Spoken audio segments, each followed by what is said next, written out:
வணக்கம். ஸ்ரீ ராமகிருஷ்ண பரமஹம்சரின் வாக்கு. கிணற்று தவளை. ஒரு கிணற்றில் ஒரு தவளை வெகு காலமாக வசித்து வந்தது. அது அங்கேயே பிறந்து வளர்ந்த போதிலும் சின்னஞ்சிறு தவளையாகவே இருந்தது. ஒரு நாள் சமுத்திரத்தில் வசித்த வேறொரு தவளை வந்து அந்த கிணற்றில் குதித்தது. நீ எங்கிருந்து வருகிறாய் என்று கிணற்று தவளை கேட்டது. நான் சமுத்திரத்திலிருந்து வருகிறேன் என்றது கடல் தவளை. சமுத்திரமா, அது எவ்வளவு பெரியது என்று கேட்டது கிணற்று தவளை. அது வெகு பெரியது என்று வந்த தவளை கூறிற்று. கிணற்று தவளை, என் காலை நீட்டி உன் சமுத்திரம் இவ்வளவு பெரிதாக இருக்குமா என்று கேட்டது. அது இன்னும் பெரியது என்றது கடல் தவளை.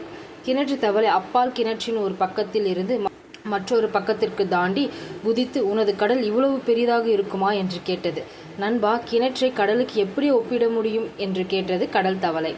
கிணற்று தவளை, எனது கிணற்றை காட்டிலும் பெரியது ஒன்றும் இருக்க முடியாது. இதை காட்டிலும் பெரியது ஒன்று எது? இவன் பொய்யான், இவனை விரட்டிவிட வேண்டும் என்று சொல்லிக் கொண்டது. விரிந்த நோக்கம் இல்லாதவன் விஷயமும் இப்படிப்பட்டதே.